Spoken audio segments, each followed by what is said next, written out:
Hi everyone. Before the video actually starts, let me give you some details about a development that just happened. Anders from Hegel watched the Hegel H600 review and thought that he would reach out to me because my impressions, certainly some of the impressions that I had about the amplifier, did not seem to correlate with what he is used to. Now, for background, Anders is the gentleman who is the final arbiter as far as sound is concerned at Hegel, if I understand correctly. So he knows the product really, really well, and he just thought that maybe there was something not quite right with our sample. So he very kindly and very generously offered to ship me another one for me to compare. And of course I said yes. So here it is. This is the brand new unit. This is our display, and we're currently breaking it in. So as soon as it is fully broken in, I will listen to it again and report with my feedback as to what it sounds like compared to our display unit. So that's one thing. The second thing is I want to also clarify about the Daniel Hertz Maria product. Over the last couple of reviews, first with the Ava and then subsequently with the Maria by itself, I would say things like it has a DAC built in and so on. So let me clarify, because Mark wanted it to be more specific so that there's no misunderstanding. There is no actual separate DAC inside the Maria integrated amplifier. The digital to analog processing is actually done within the MightyCat chip, the MightyCat integrated circuit. So unlike other products where you actually have separate DACs or separate DAC boards and so on, it's all built into that chip. Secondly, Mark and I were talking a few days ago, and Mark indicated that the C-Wave has now received its patent. So congratulations to Mark and the team. That's great. I look forward to knowing more about C-Wave as we go along. Finally, in this video, normally I wouldn't do this, but I decided to just sort of throw it in. I went into some detail about Mark's music bio, not so much the products that he's been involved in and so on. The reason is because I had received a lot of emails asking to know more about Mark Levinson and why I got involved with the company and so on. In a previous video, I had indicated, I think it was with the Maria and Eva video, I mentioned that I did something I normally don't do, which is that I chose to represent the line without first hearing the product. And this is something as a general rule I would never do. If it checks all the boxes and I decide that it is worth pursuing, I will oftentimes either ask for a sample or I would actually buy samples myself.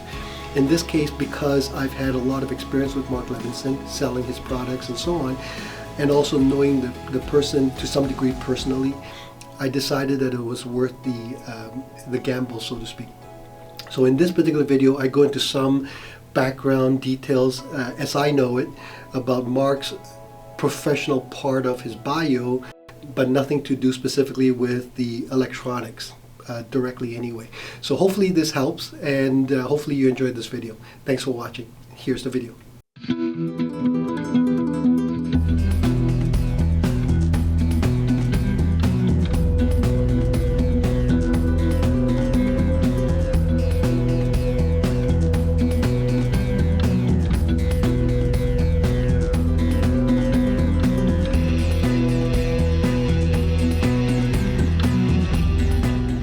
The video is going to be essentially the sound of the Maria as well as how it relates to the other integrated amps. Okay, so this is the final installment of our video of our integrated comparisons. So far, we've done individual reviews of the Hegel H600, the Accuphase E-5000, the McIntosh MA12000.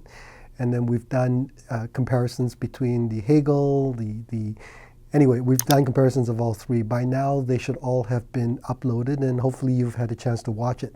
I won't go into the accomplishments in terms of the electronics and the brands that he has started. I'll just go into his music-related background. Before 22, Mark had already been in a band playing with Paul Bley, a very famous Canadian pianist.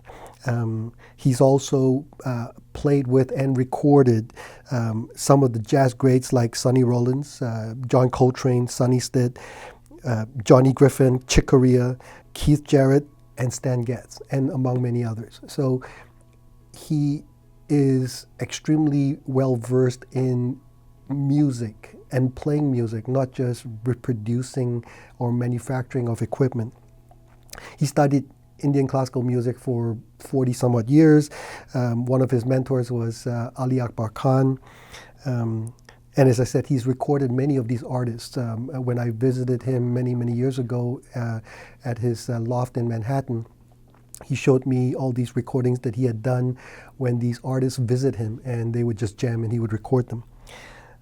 Among the many music industry companies that purchase Mark Levinson components include Atlantic Studios, DMP, Master Disc, Polygram, RCA, Sonomaster, Sony, Sterling Sound, and these are just some.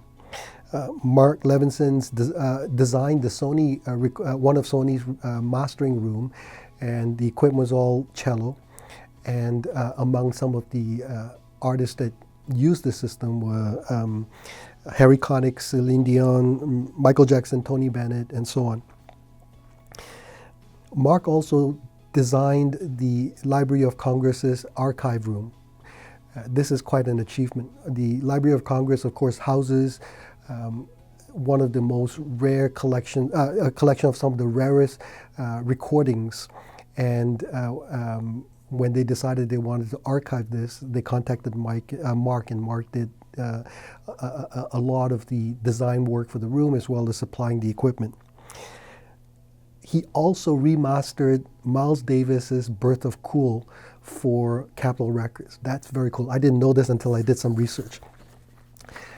And then lastly, when Bain and Fushi, one of the preeminent sources of the rarest and most valuable string instruments out there, they wanted to make a CD comparing these very rare instruments. They contacted Mark, and Mark was in charge and engineered this whole project. So Bain and Fushi got together 30 of the rarest and most expensive violins, including Guarneri and Stradivari and so on. And they had Elmer Oliveira play these violins, and Mark recorded these. I bought the coffee table book as well as these CDs. Unfortunately, through many moves, they've been misplaced. I have to find them, but I remember listening to it, and it was such a delight to hear the sound of these instruments played by a virtuoso. After I did the H600 and Accuphase and McIntosh, I thought basically this is over, done. And then, as I said, Mark contacted me and said, well, you should listen to the Maria and hook it up to different speakers and compare it with the electronics. So I did. Came in very early one morning, and that was the start, and this progressed over 3 days. 3 days, because I was so interested in the results.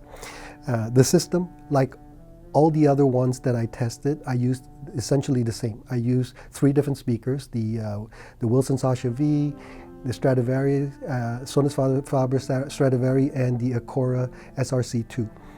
The source was a Lumen P1 using as a streamer. Now, because the Maria has an internal DAC,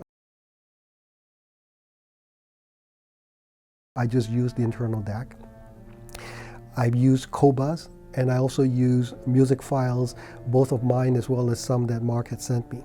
And incidentally, I just realized that in the earlier videos, I didn't mention that I used some of these music files. I used the same music files on all of the other videos as well.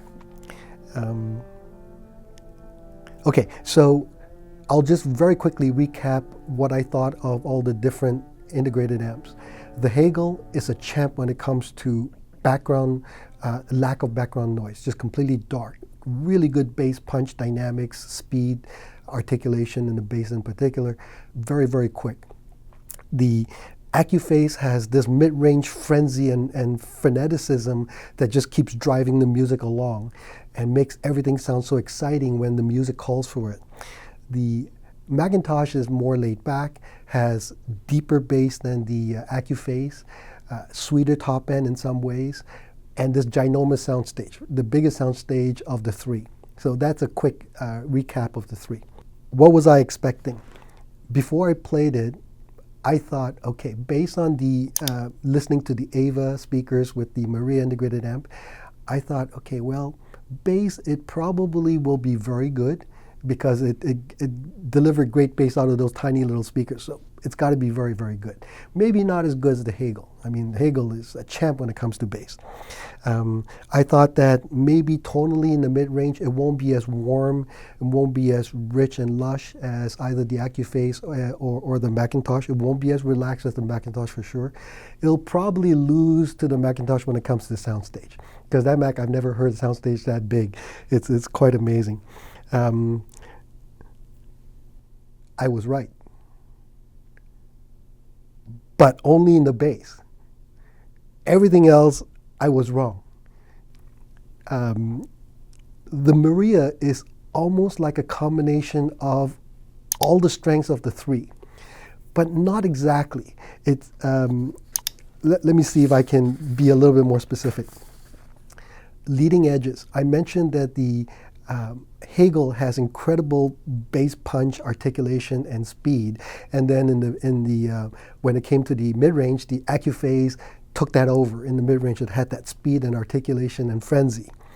The Daniel Hertz Maria has all of that, including all to the high frequency. It still has that amazing speed and articulation. The leading edge of instruments, whether you're talking about a guitar pluck or a drum snare, anything like that, the speed is incredible, like an extremely well-made electrostatic speaker, but with weight, not just the speed, but with body and weight. There's no lag, there's no added warmth, there's no sense of lagging behind, there's no sense of false brightness. It's just there. I specifically played initially recordings of instruments that I'm extremely familiar with. Another time, I'll go into my history with Mark Levinson, the man, and how I got to know him and so on. But I played guitar music, I played piano music, I played some drum music, drum music as well. These are all instruments I'm very familiar with. The reason I mentioned I'll talk about Mark on a personal level on another time is because one of the first things that Mark asked me when I first met him was, do you play any instruments? And if so, which ones? And so those are the three that I'm familiar with. Musicians like Al Di Meola, George Benson, Keb Mo, Stanley Jordan, Ashkenazi, Martha Argerich, Ray Charles. I played a wide variety of music, and it was consistently that way. If the recording was great, it would just reproduce it like that. If the recording was not so great, you would hear it. But the one consistent thing, regardless of whether the recording was good or not, was how the musician's intent came through so well. The magic, if it was captured in the recording, was amazing. It's literally stunning. Let me give you an example. One of the pieces I played, it's a music file that Mark sent me. It's a recording his friend made in China of an instrument, a Chinese instrument called guqin, which is directly translated old instrument. It's a string instrument, sort of like a pipa. You lay it flat. And the guqin was an instrument that was originally invented, designed back in ancient China, so older than I am. It was an instrument that only the wealthy, the highly educated, the rich would play. Scholars, primarily men. It's back then it was a very male-dominated environment. Confucius is said to have played this instrument. And there's an old Chinese saying that a gentleman will not part with his instrument, his guqin, unless given a very good reason. The reason I mention this is because this instrument, when I played this album, it shocked the hell out of me. Now, I've never heard it live, but I've heard the cousin, if you will. And this sounds exactly like that, but even more vibrant, even richer.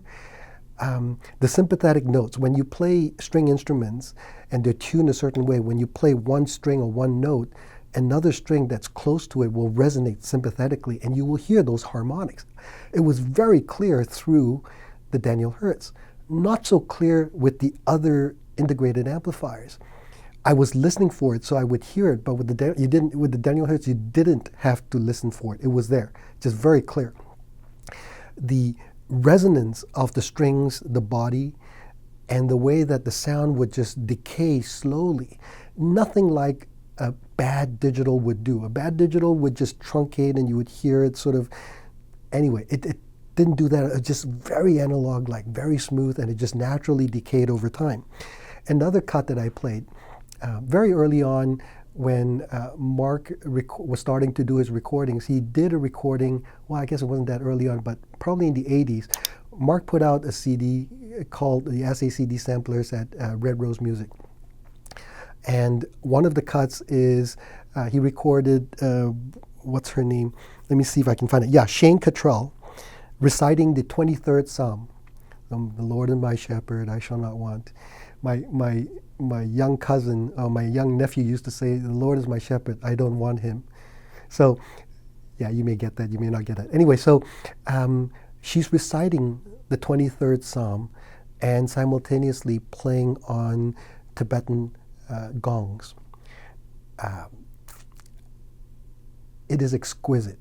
The way her voice just seems to emanate from between the speakers, as if you were there. And then when she plays the gongs, the shimmer of the initial struck note, the impact, and then how it just shimmers and goes on and on and on. There's no truncation. It just goes on and on and on. And in fact, at the very end of the track, Mark purposely lets it go on, and you can hear it just slowly decay away. Just extreme, it's just absolutely exquisite. This is something that the Daniel Hertz does better than any of the integrated amps I've heard. I wrote down here, regardless of the recording quality, if the magic is in the capturing of the recording, it will come through. So even if the recording is not that great, if there's inspiration behind the music in the playback, in the performance, it will come through. Somehow it managed to capture this magic.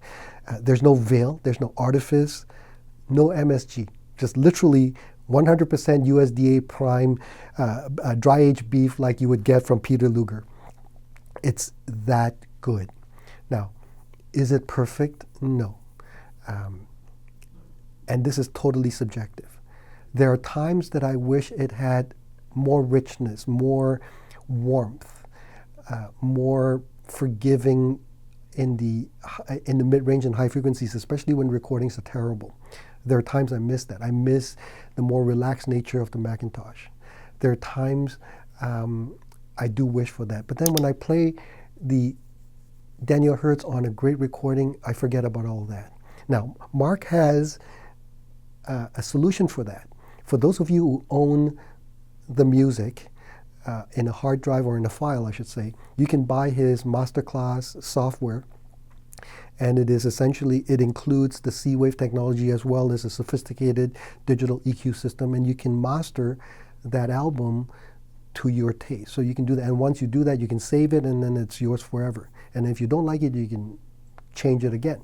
So that's one way to do that. I'm looking forward to trying that program at some point. I wish it were that great that it would make bad recordings sound good. It obviously can't do that. A bad recording is a bad recording. But here is something interesting. One of the earliest recordings I bought when CD first came out was Herbert von Karajan doing the Beethoven Cycle 1984. I remember listening to it even back then, and I was completely sold on digital. I had bought into the idea that digital is perfect. And when I bought the CD, I remember listening to it and thinking, it doesn't sound that good. I was playing it back for my father. My father by then was already in his late 50s. And like me, he was all excited about digital. And so we went and bought this CD set, went home, we played the CD, and my father said, "It doesn't sound that good." I said, "No, it's great. Look, there's no noise. It's perfect." He says, "Go get the LP." So we have the box set. We brought it out, and we played the same cut. I had to admit in my mind that it did. I just couldn't let it go because we had spent so much money on the CDs. But it was my first inkling that digital wasn't perfect. Playing back the same Herbert von Karajan recording, I no longer get fatigued listening to it. It's still not a great recording. It's still too dry. It's still too forward. It's still too compressed. But I can appreciate von Karajan's total control over the Berlin Philharmonic. I can totally appreciate his interpretation, whereas before, I would be bothered by the recording. Now I'm not so bothered. Is that the C wave? Mark says yes. I don't know. I mentioned earlier that I miss the McIntosh laid-back presentation. And it's true. There are times that I want the music to be relaxed and have its own color, have the equipment perhaps color the sound in a way that is more to my taste. And maybe when I have more time to experiment with cables and so on, and by the way, I didn't. I just used the same exact cables that I was using before.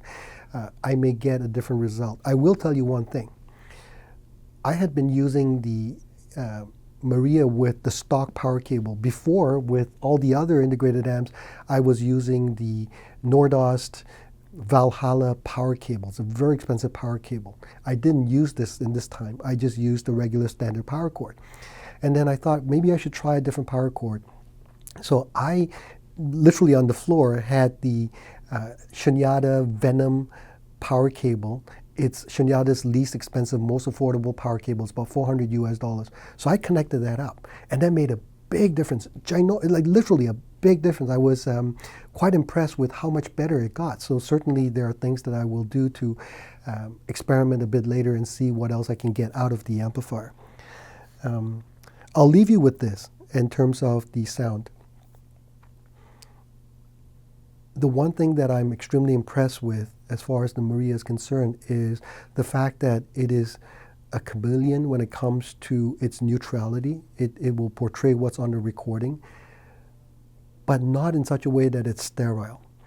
One of the cuts that I played is Warren Zevon's Keep Me in Your Heart. When Warren knew that he was close to death, he knew that he was dying, he wrote this song. It's a farewell message to his friends and family and to his fans. When I listen to it through the Maria, not only do I hear the words, and I've been listening to the song for a very long time, but the emotional response I got from it was very, very deep. And I couldn't help but think of the loved ones in my family that have passed away. And I also thought of Ennio, my friend, who recently lost his father. These are some of the words in the lyrics. If I leave you, it doesn't mean I love you less. Keep me in your heart for a while. Hold me in your thoughts. Take me to your dreams. Touch me as I fall into view. When the winter comes, keep the fires lit, and I will be right next to you. The lyrics are so profound and yet so simple. And this is one of those magical qualities that the Maria has. Let's go to some of the bad. It's a lot of money. As I mentioned in the, I think I mentioned it in the last review for Daniel Hertz. There's no way around it. The integrated amp is 17,750 Canadian, about 12,000 euro. It's a lot of money. There's no remote, but I hooked it up in such a way so that I could use the Lumens remote, so it wasn't that big a deal. Plus, I would also go up and adjust the volume myself. The other bad is that it may take a while, quite a while, for your order to get fulfilled. And that's because Daniel Hertz is a small company. Mark for better or for worse, decided that they're going to keep things small so that he can control production, that he can make sure that the artisans that produce it do a great job. And there's no way to rush things that are handmade. Just everything is hand cut, hand polished. It's not an assembly line, if you will. So it just takes as long as it takes. It's not easy to audition it. So unless you live close to a dealer in the States or live close to us, it's very, very hard to audition it. Now, the good news is that on Mark's website, you can order it directly from him. And so you can try that and see. If he's got stock, he'll ship it. If not, you just have to wait. So it's not that easy to access the audition. Okay, so final conclusions as far as comparing all four. I want to be careful in explaining this. The first three integrated amps, the differences, while clear, are not step change differences. They're not paradigm shift differences. They're not night and day differences. But each difference is clear and you can hear it for yourself. You know, the Hegel's control in the bass, the speed and articulation, the black background, the frenzy of the Accuphase, and the smooth, relaxed sound of the McIntosh with the ginormous soundstage. Those are all clear and evident, but they're not night and day differences except for maybe the soundstage. With the Daniel Hertz, it's literally like a combination of all of those great things into one. But it doesn't mean that you're going to like that. It means that depending on your taste, depending on your speakers, and depending on the choice of music you play most of the time, you will find one of these four to be more to your liking. That's just how it is. We're human beings. We all have subjective biases, and you will find one that you will like. In terms of build quality, Accuphase is number one. Again, not by a big margin, but it has that slight edge over every one of them. Number two would be everybody else, including Daniel Hertz. Now, that's not to say that Daniel Hertz is not well made. It's spectacularly beautiful. It's just that I'm hedging here. When something is handmade in the kind of quantity that is made in, it will not be unusual to see variances in its finish, in its build quality, and so on. It's just, you know, when you look at top-notch handmade cars, you will see that the leather is slightly different here and there. It's just the way it is. If you are particularly picky about these kinds of things, then buy a mass-made product where everything is consistent but nothing is special. Then features. I have Hegel and McIntosh and Daniel Hertz as number one. All three have built-in DACs. The Hegel has a streamer. McIntosh has moving magnet and moving coil phono stage. And both McIntosh and Hegel have remote control. The Maria has the built-in DAC. It has programmable tuning for your speakers, and the added benefit that Mark and his team will actually do a team viewer and program your speaker, your system for you. The Maria can also be programmed for bi-amping your speakers, and it has a built-in electronic crossover technology. Has C-Wave also to minimize digital artifacts. The Accuphase, by virtue of the fact that it doesn't have a DAC or phono stage built in, I put it as number two. I said about sound, at the end of the day, for me, the Daniel Hertz is the one that I will probably choose as my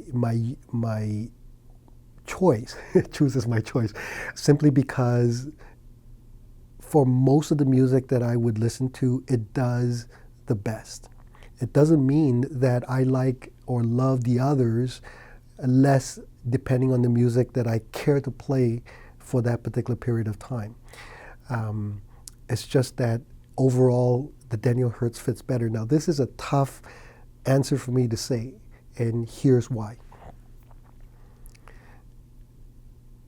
I can get the other three products pretty easily. I can't get the Daniel Hertz easily. So from a business standpoint, it's a stupid thing to say, but it's true.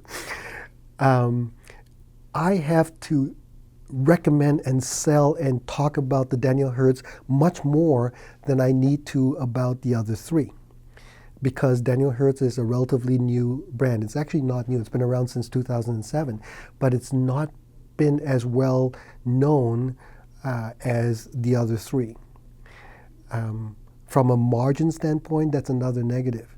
Of the four, the Daniel Hertz is by far the least in terms of profit, especially when I consider the exchange rate and the import costs and so on. So there's really, from a financial agenda, no reason for me to say that I would like this the best. And yet, it's true. I do, for my own taste, like it the best. And I look forward to exploring more of it as I have more time to try different cables and different power conditioners or no power conditioners. I, by the way, use the Maria directly into the wall. It is not physically as impressive or as sexy or as macho as, let's say, the McIntosh or the D'Agostino or Griffin. It's more elegant and sensuous and feminine, like the Accuphase. So it won't impress your friends if you're trying to impress them with what you've bought and how much you spent. But as long as it impresses you, then that's all that should matter. So that's my final conclusion of the four. I would love to hear your comments. If you've had a chance to hear it, if you've had a chance to compare, I would really love to see your comments below. If you haven't, I would highly recommend that you do so if you get a chance. Anyway, thanks for watching this very long, verbose video as usual. Put your comments below, and we'll see you again next time. Bye-bye.